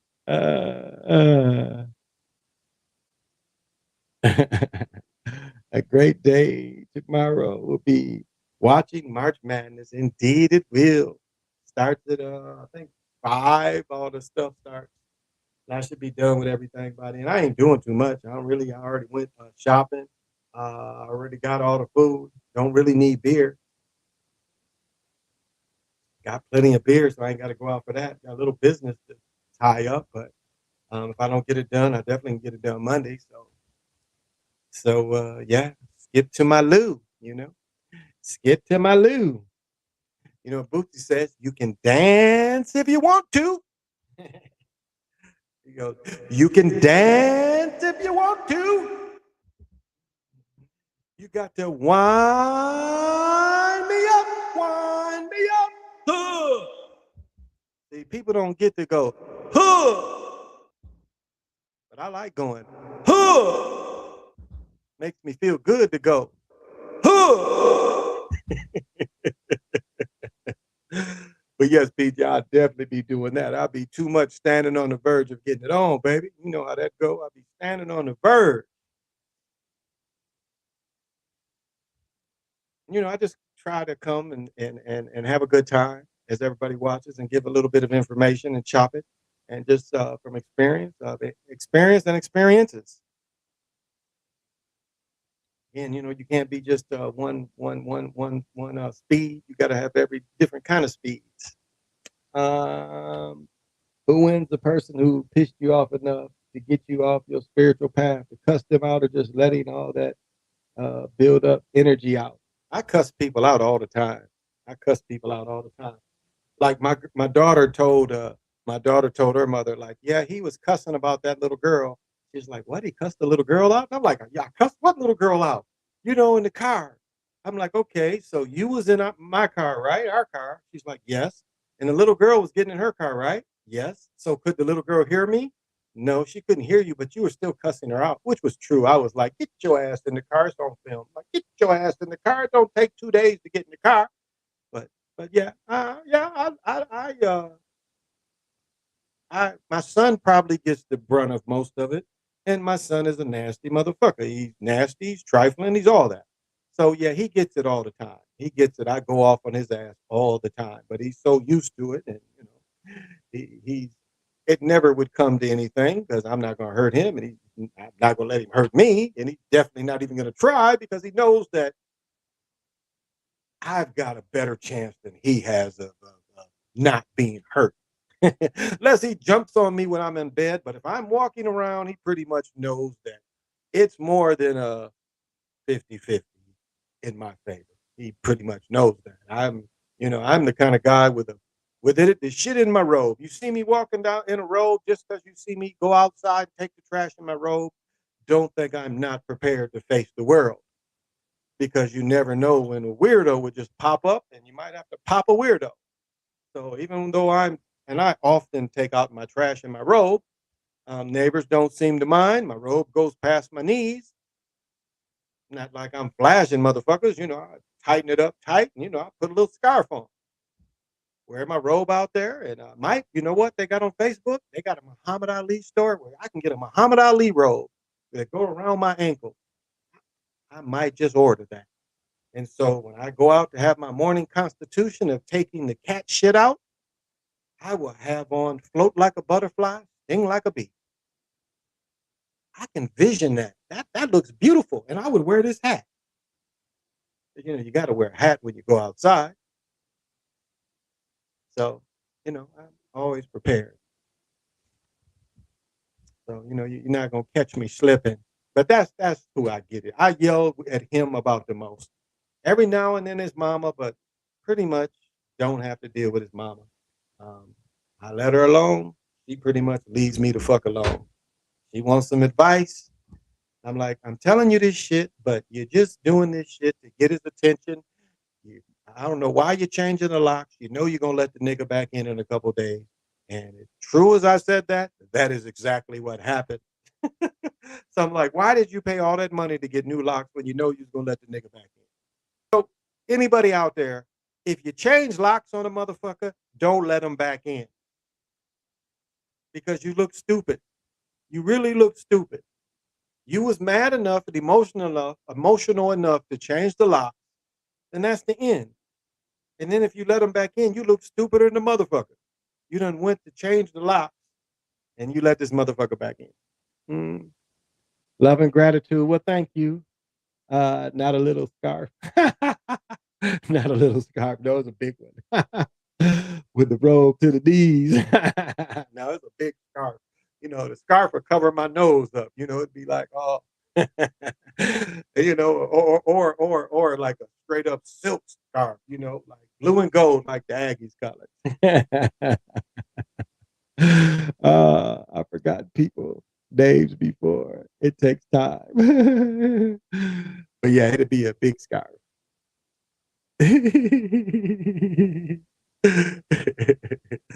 I've had the same PR Cardon robe. I've had this robe for over 10 years. It is PR Cardon. I think that's how you say his name. This is some name brand shit from like, well, never mind where it comes from, but it's name brand if you look it up. You can get the PR Cardon cologne probably from Walgreens, but that's okay. The clothes you can't get from Walgreens. I don't think you can really get them anywhere anymore, but that's not the point. It is still super soft velour. You saw my velour jacket. I've got a velour robe. I don't know, maybe it's expensive terry cloth, but velour sounds better, so it's probably velour. Put the X out deadbolt and regretted it. X put the deadbolt out. There you go. Living lavish. Oh, definitely, definitely, definitely. Sometimes I'd even sleep in the robe, forget to take it off. Be such a joyful bliss and just me in the robe and fall asleep wearing the robe. Wake up and feeling constrained and like, why am I constrained? And I'm tied at the waist.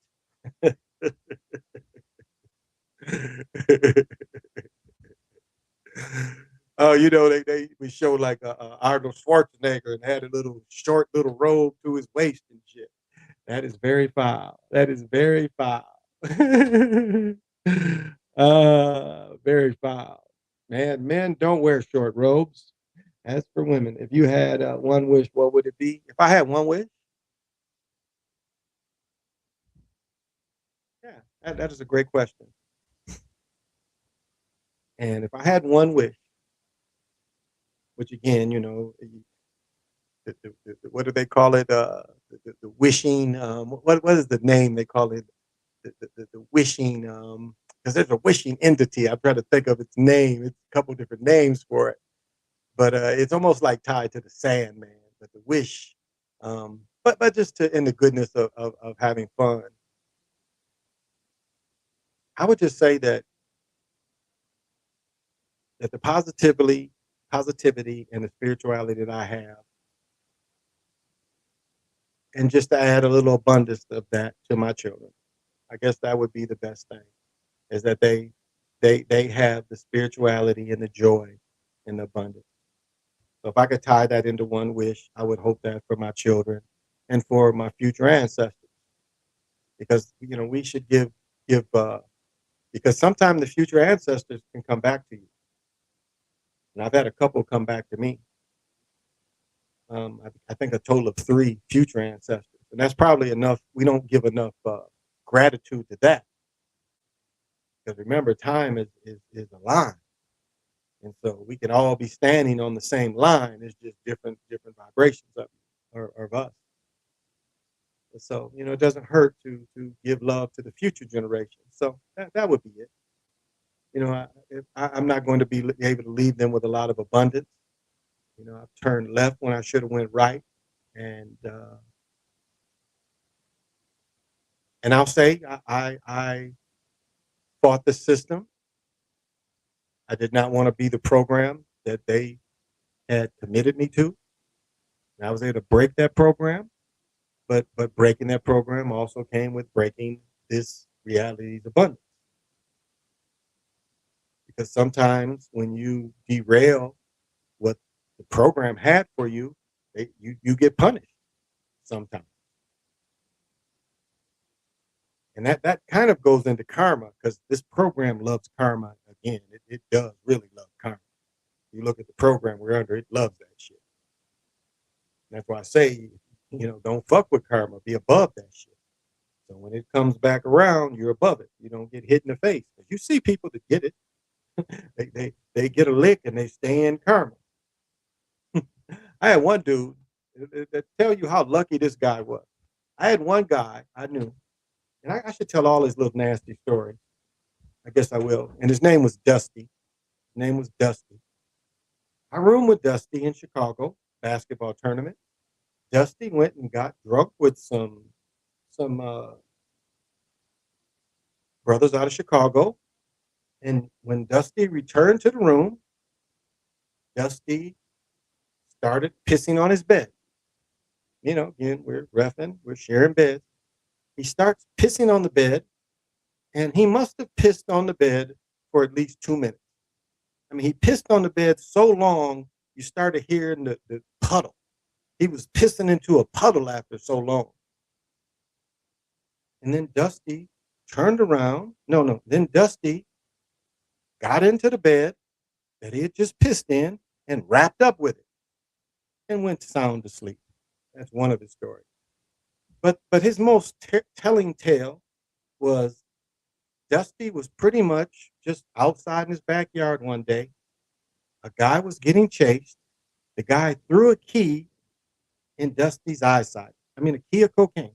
And keys back then was probably 27, 28 in Michigan. And Dusty got the key. Dusty disappeared for about a year. And then after a year, he came back and he had pretty much fucked away all the money. He didn't really benefit from it. He had a good time in a year, though. But that was Dusty's story. But yeah, he pissed in that bed. And then I told they got him up out of there. He didn't stay the whole tournament. And he was like, man, Job, you didn't have to tell him. I'm like, motherfucker.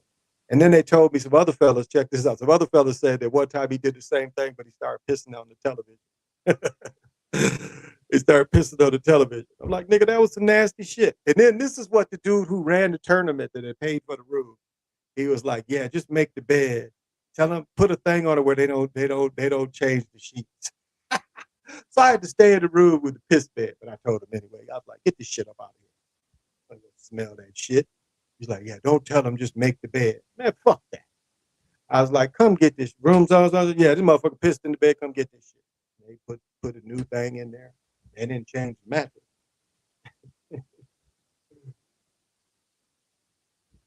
But that's a true story. I'm not making that shit up. But I guess the moral of the story is if you're given $28,000 worth of opportunity, you should turn that 28 into damn near 60 in 12 months. You should have a $60,000 gain from something like that. Not fun. Not fun. To him, it was just a year of fun. Don't be a pizzy. Dusty is what his nickname is. His nickname is definitely Dusty.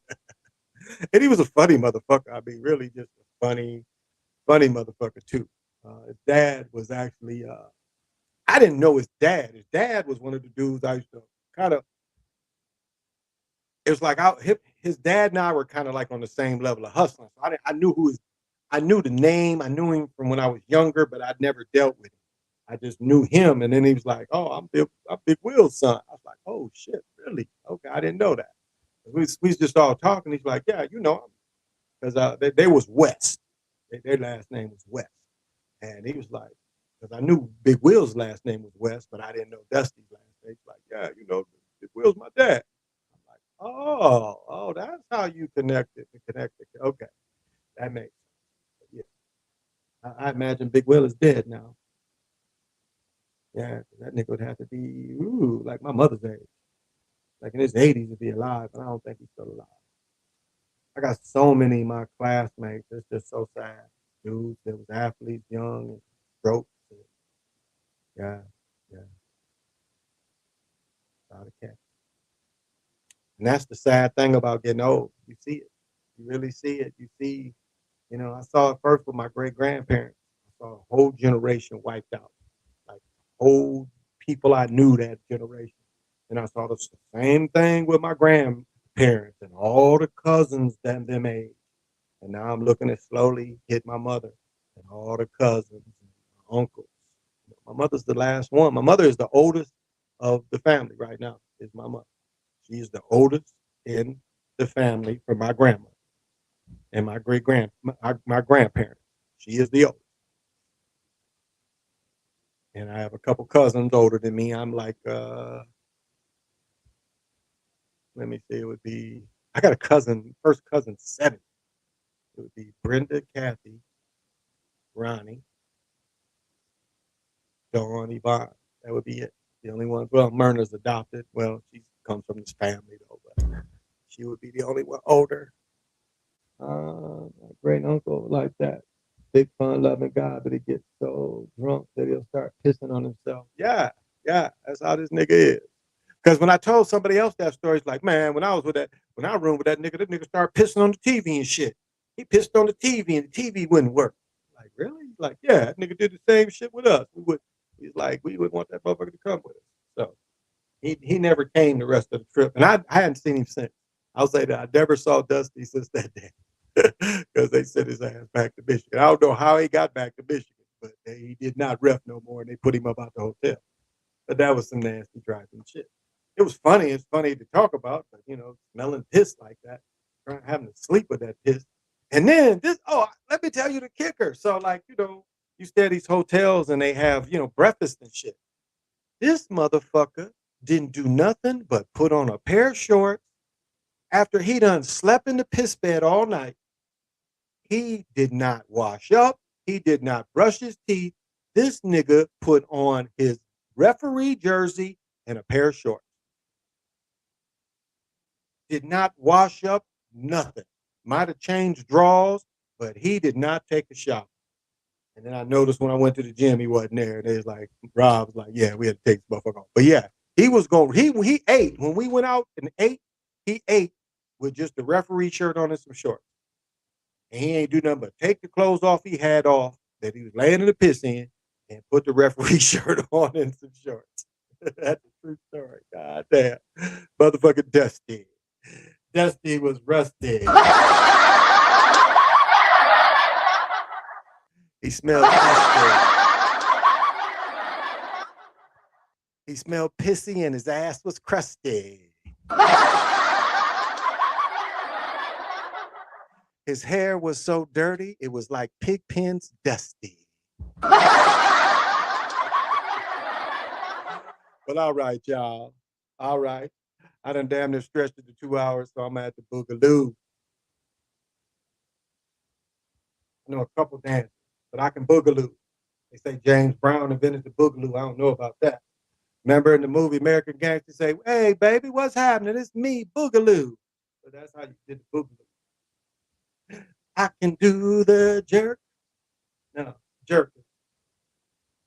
Tell me, baby. Tell me, baby, do you like it like this? Do you like it like this? I can do the twist. I can do the jerk. I don't know if y'all knew that's how they used to do the jerk.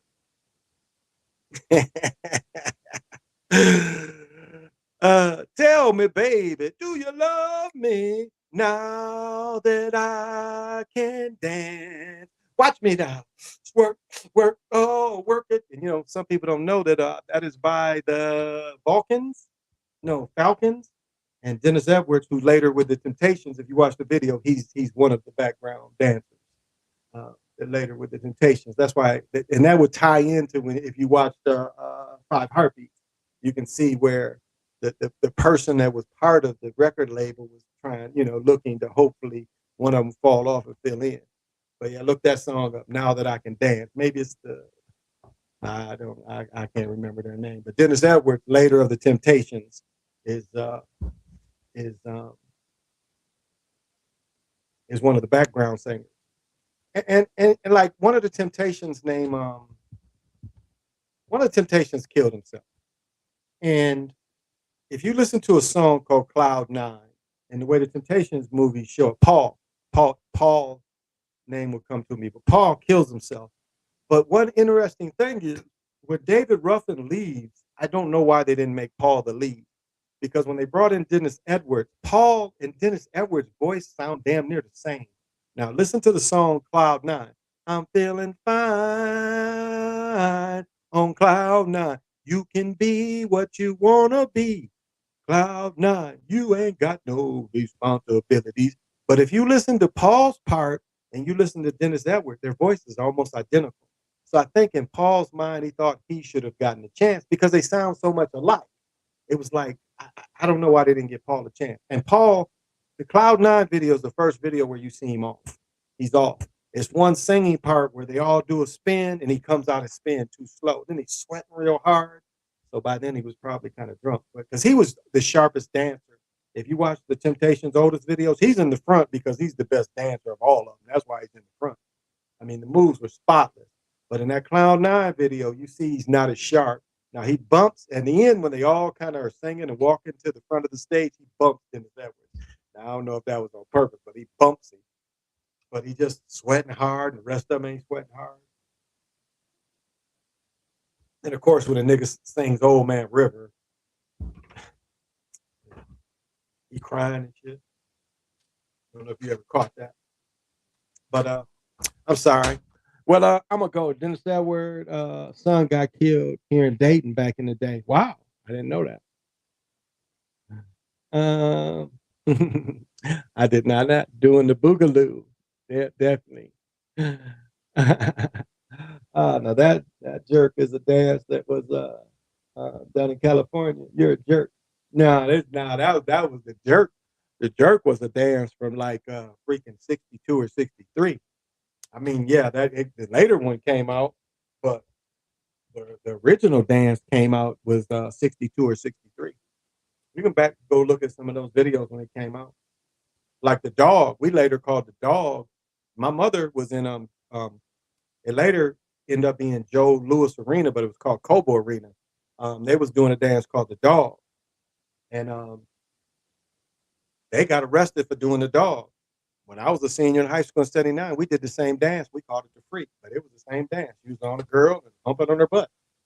In North Carolina, they called it the alligator, and the alligator was where the girls would literally like this, and you would be on top of them while they on their hands like this, like bent over, and doing the alligator. uh, Mastering the art of dance leads to mastering the art of seduction and the art of combat. Yes, I would say I concur. That alcohol was coming out of his pores. Oh my goodness. And I imagine Dusty's still around here somewhere. But okay, Mora. It all starts with a gentle sadness. They came from their original homeland. They knew that they had an exact number of years and days before they would disappear off the earth as a culture and a lifestyle. But the civilization builds to a gentle love. They lived in the Creator's day and knew how to separate cycles in the great serpent, which is our Milky Way. They knew how to move through the Milky Way. And as you look into all my relations and all that watch, all the chocolate mountain tears out there, remember, I am another yourself. So look at everyone as another yourself is how you deal with them. And as you lay in your bed tonight, remember that is your That is your terrace. That is your creation ball field. So it's your right to be undisturbed and find as much dreamful bliss as you want. And in closing, I would just say that love is, and that's it. Love just is. Can't put a collar on it. You can't force it. You just have to let it be. Let it be, let it be, let it be, let it be. I'm about to go, so let it be. So, baby, this is the chocolate mountain shit. What was that? Blah, blah, blah, blah, blah, blah. Blah, blah, blah, blah, blah, blah. Blah, blah, blah, blah, blah, blah, blah, blah, blah. That shit was funny. I was lip locked like a motherfucker. Well, y'all, till we meet again, you know what we say in the Midwest. Say less, baby, say less.